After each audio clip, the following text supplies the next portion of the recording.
Ma'am Nadine. Tapos na po yung trabaho ko. Pwede na po ba ako umuwi? Bakit hindi naman balik? Lapit pa. Tama na po! Hindi tayo kasi dalawa dito! Ako lang dapat! Ano nangyayari dyan? Anak! Anak! Tulungan niyo po ako! Ano nangyari? Pinapatay niyo po ako! Mahirap sa akin paniwalaan, Isabela, na magagawa mo to. Tinuring kitang parang anak. Pero this is too much. Hindi ko hahayaan mawala ang tunay naming anak. We have to let you go. Apo, tama. Ano naman tong dramang to? Tumahang ka na nga. Elvira, Alam mo, pag ikaw, pinanganak ng mahirap, mahirap ka rin mamamatay. Effective ang plano na dispatcherin si Isabela. Sapat na sa akin na makita kang masaya, anak. Kaya ko lang naman kayo pinagpalit ni Isabela para maranasan mo ang buhay na pangarap ko. Hiro, magkano ang kailangan mo para manahimik ka? Walang presyo yung katotohanan, Nadine.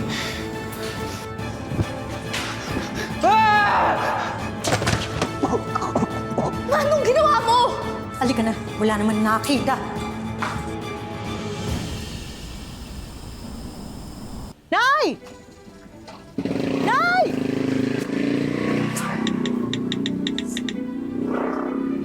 Hello, Nadine. Papunta dyan, yung lola mo. Pigilan mo, ha? Ipaharang mo dyan sa mga kasama mo.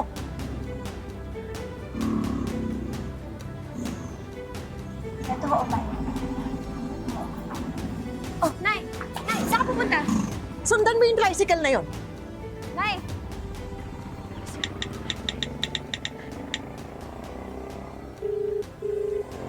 Hello? Andre? Andre, nasan ka?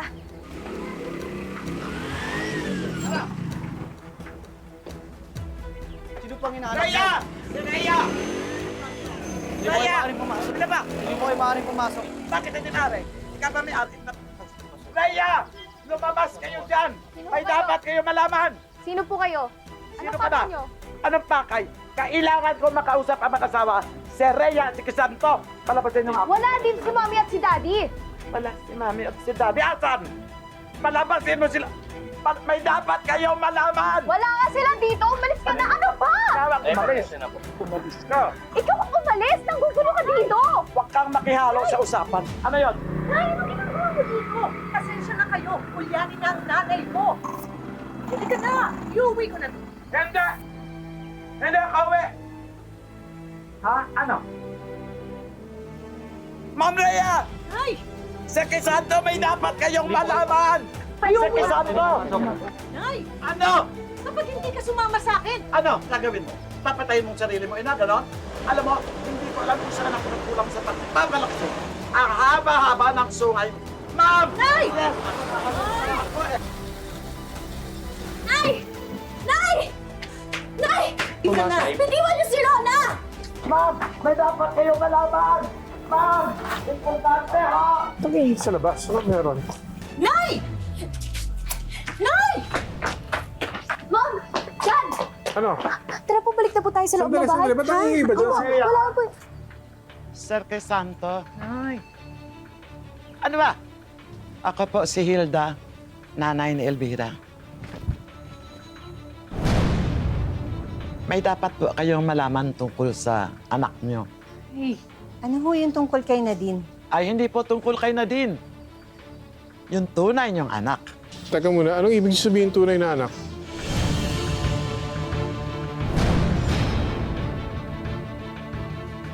Nay! Hindi si Nadine ang tunay niyong anak, kundi si Isabela. Yan ang totoo. Kasi nungalingan ng lahat. Ano ka ba?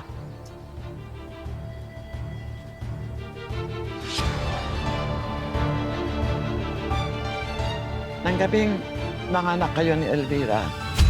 Sige pa, iri pa.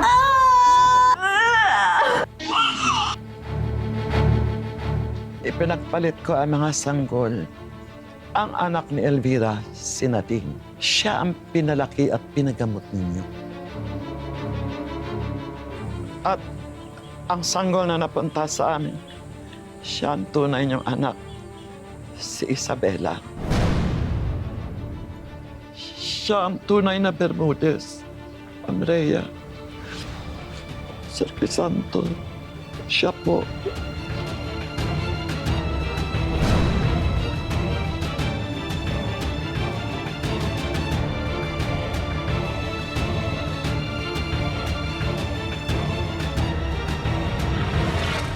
Nang makonsensya si Nanay Hilda, umami siya kila Crisanto at Rhea sa kasamaang ginawa nila. At ngayong lumabas na ang totoo, magsuswitch na rin ng mundo si Nadine at Isabela. Pero game over na rin ba ang paghihiganti ni Elvira? Alamin natin yan sa maaksyong finale ng 3-part special ng Tadhana. Si Isabela ang tunay niyong anak, Ma'am Rhea. Sir Crisanto, patawarin niyo po ako. Hindi yan totoo! Sabihin mo sa kanila! Talagang na nagbabaliw na yung nanay mo! Totoo ang sinasabi ko. Anong ginagawa niyo? Kinugulo niyo lang yung pamilya nila eh. Walang dahilan para magsinungaling ako sa iyo. Dahil sa galit ni Elvira sa iyo, Crisanto, at ipinagpalit mo siya kay Ma'am Rhea. Lalo na nung malaman niyang may sakit sa puso ang pinagbubuntis niya. Pumayag ako sa kagustuhan ni Elvira na pagpalitin ng mga sanggol. Totoo ba lahat to, Elvira? Dad, don't tell me na naniniwala ka sa kwentong gawa-gawa niya! Gantihan niyo ako. Pakulong niyo ako. Wala akong pakialam kahit patayin niyo pa ako ngayon eh. Gusto ko lang malinis ang konsensya ko. Maawa kayo. Yun lang. Yun lang. Isa lang ang paraan para malaman natin yung sinasabi ni Manang Hilda. Ma'am, pati ikaw? Importante ang malaman natin ang totoo. Kung nagsisinungaling siya, we just go back to our normal lives. Kung nagsasabi siya ng totoo. Isabela, willing ka ba magpa-DNA test?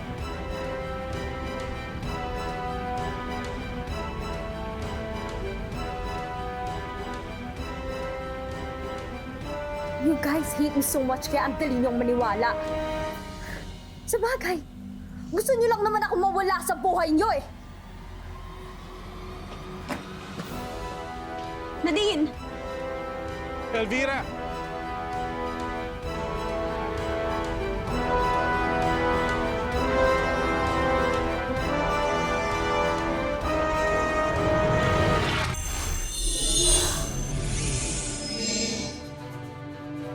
Kumapit ka lang, kumapit ka lang.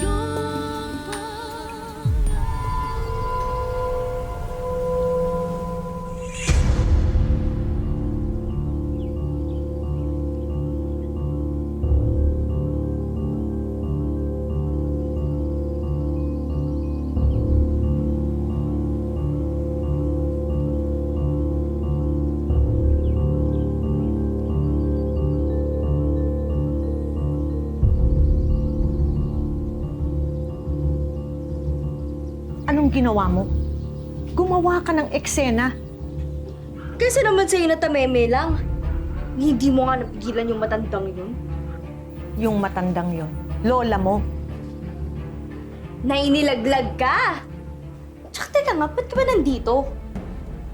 For sure, hinahanap ka na ng mga pulis. Kayong dalawa. Kasi makukulong kayo. Kala mo naman kung sino kang inosente. Bakit? Anong ginawa ko? Si Hero, baka nakakalimutan mo. Magkasabwat tayo sa nangyari sa kanya. At pinagtakpan mo pa yung totoong nangyari sa kanya. Ang sama mo? Mag-ina lang tayo. Wala ka nang babalikan.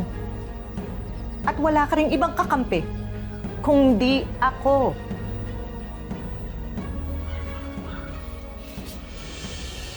Ano nang gagawin natin?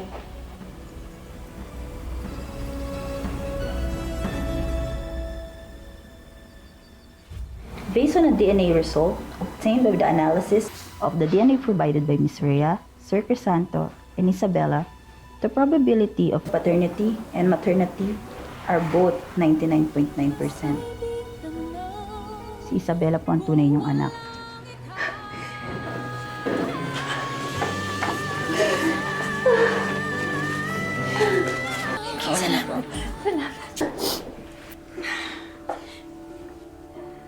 Hiro, kumusta ka na?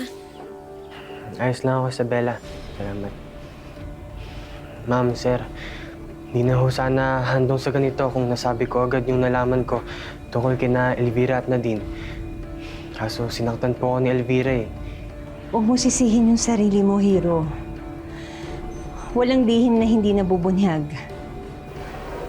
Pero kung matagal nang nag-uusap si Elvira at Nadine, ibig sabihin matagal nang alam ni Nadine ang totoo. Kaya rin ho siguro pilit niyang nilalayo yung loob niyo kay Isabela. Biktima lang din si Nadine dito sa kasamaan ni Elvira. Kung ganun nga kasama ang ugali ni Elvira, natatakot ako para kay Nadine. Crisanto,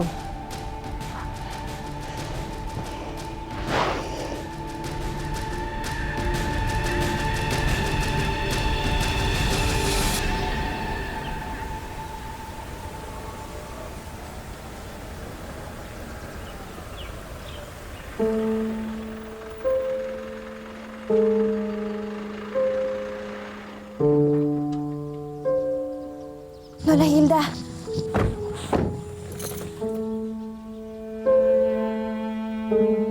Andito po ba kayo para ipakulong ako? Sasama ako sa inyo ng maayos sa presinto. Wala po kaming balak na sampahan kayo ng kaso. utang ho namin sa inyo, Nanay Hilda, ang katotohanan. Pero si Nadine, gusto ho namin sana makausap. Wala na si Elvira at si Nadine. Hindi ko rin alam kung saan sila nandun.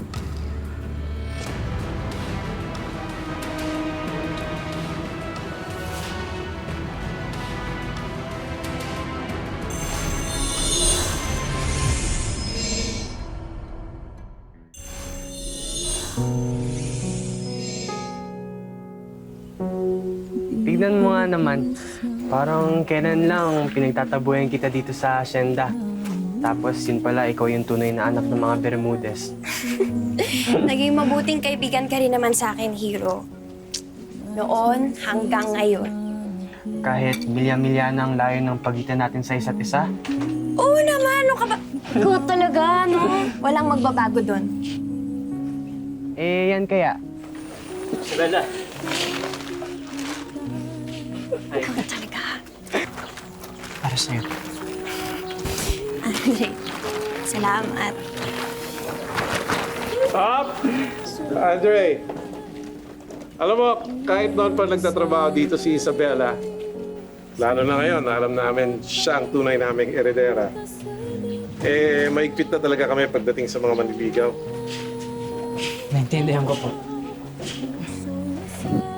Ikaw naman, tinatakot mo naman yung mga bata. Malalaki na yung mga yan, alam na nila ang tama at mali. At saka may tiwala naman tayo kay Isabela. Your heart is always in the right place.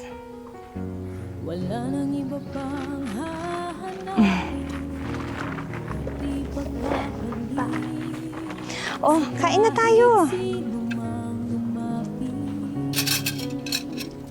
Anak, is there something wrong? Sana po mahanap na natin si Nadine. Wala na po kung ibang gugustuhin kundi maging kapatid niya. Dahil kayo pong mga magulang ko nagpalaki sa kanya. Namimiss ko rin naman si Nadine, anak. Don't worry. Hindi ako titigil sa pag-aarap sa kanya. Halika, kain na tayo. Ano po tayo?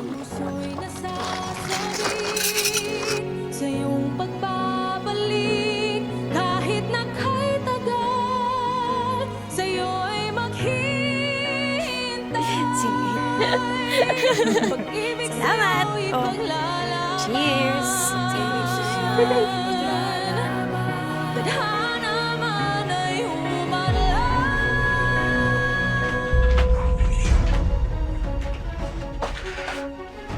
ito na lang ang natitirang paraan para matupad ang pangako ko na sira yung mag-asawa na yon na makapaghiganti ako.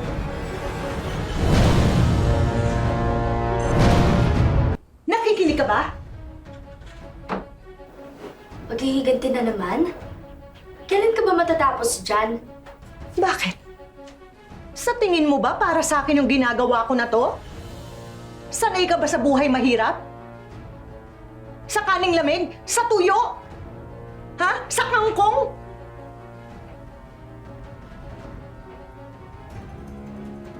Ito na ang huling barahan natin para hindi na talaga tayo maghirap kahit kailan. Hindi ko alam kung kaya ko. Kakayanin mo? Lalo na pag nakita mo si Isabela na nagpapakasasa sa buhay niya na dapat ay sa'yo.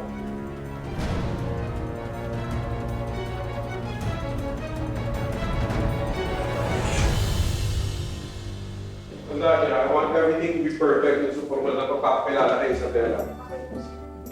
Kayo na bahala sa pagkain. Boys, marami pa mga darating na bisita. Kayo nang bahala. At kapag ready nang bumaba si Isabela at wala pa ako, pumunta ako lang kasi si Gov. Kayo nang umalalay sa kanya, okay? Apo. Siyempre, ikaw na yun. Sigurado ka ba, Hiro? Ikaw nang bahala kay Isabela. Alagaan mo siya mabuti. Alalayan mo siya mabuti pababa ng hagdan. Salamat. Masaya ako para sa inyo ni Isabela.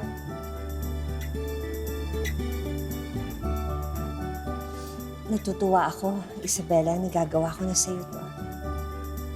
Ang tagal ko na rin po nananabik na malagaan, Ma. Ah, teka. May isa pa akong surprise sa'yo. Sandali lang, ah.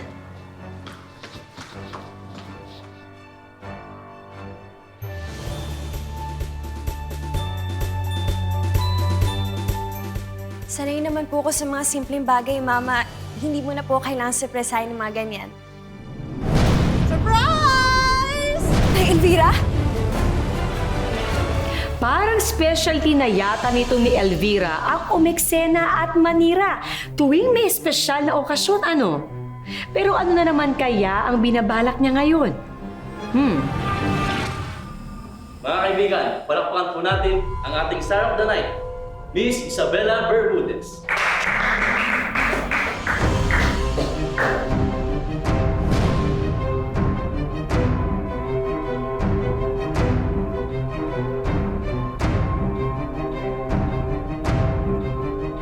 Nasaan na sila? Crisanto! Ano? Si Isabela wala sa kwarto niya. Nawawala siya. Ano?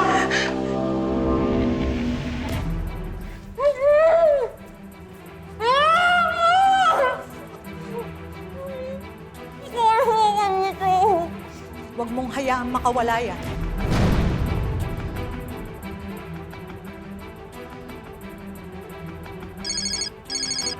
Hello? Nasa akin yung anak niyo.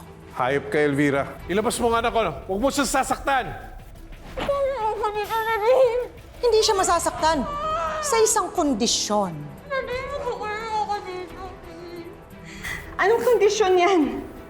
Maghanda kayo ng 100,000,000 piso. Sasabihin ko mamaya kung saan niyo papadala ang pera. Pero wag na wag kayong tatawag ng mga pulis. Mawawala yung anak ninyo na kailan nyo lang nakilala.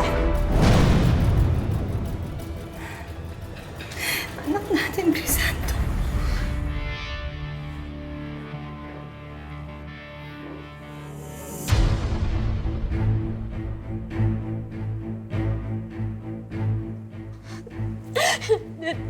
Nadine, please, makinig ka muna sa akin para awa mo na. Nadine, hindi mo kailangan sumunod kay Nay Elvira. Makinig ka sa akin. Ang totoo niya, pinahanap nga kita eh. Kasi gusto kitang makasama sa bahay. Tsaka ayoko tanggalin yung pagiging anak mo kay Mama at Papa. Pwede tayo maging isang masayang pamilya. Nadine, please, pakawalan mo na ako dito. Tulungan mo ako. Nadine. Malma ka. Malapit na silang kumagat. Konti na lang. Pwede na tayo magpakalayo-layo at tumira sa sarili nating mansyon. Umuwi ako dito!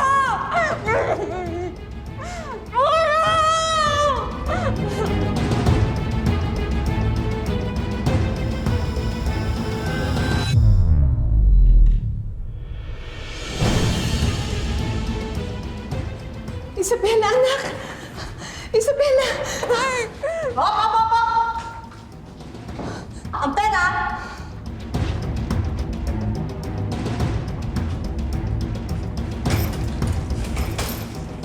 Kunin mo. Kayo. 2 dekada ko na rin kayo. Pinapaikot sa mga kamay ko. Hanggang ngayon. Yan ang akala mo. Ibaba mo yung hawak mo at sumama ka sa amin ng maayos! Lumayo kayo! Dito na magtatapos ang kasamaan mo, Elvira. Hindi. Halika na. Nadine! Huwag kayong lalapit! Papatayin ko to! Huwag mo sasaktan ang anak ko! Dito, alam ko, tulungan niyo.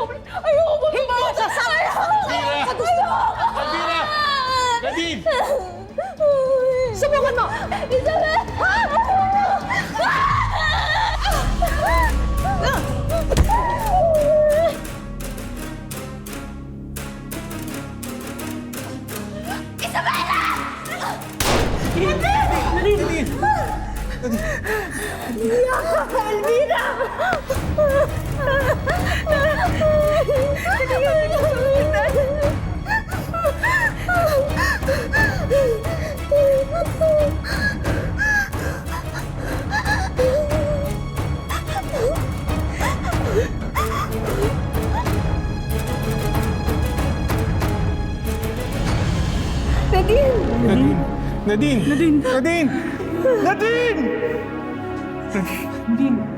Nadine!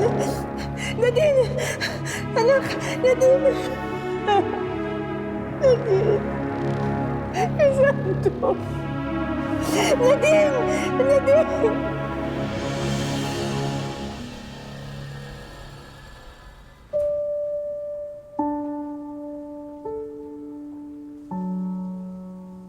Ready ka na ba, anak? Opo, Mama.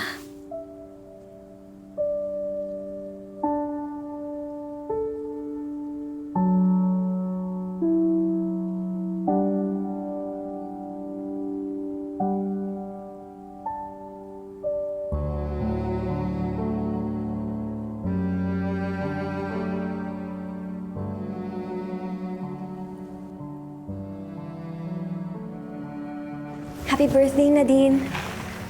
Happy birthday. Thank you po, Mom. Nadine, salamat sa pagligtas mo sa akin, ha? Ano ka ba, Isabela? Ako yung dapat magpasalamat.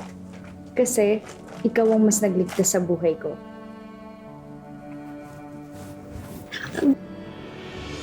Sige. Aray ko! Sos.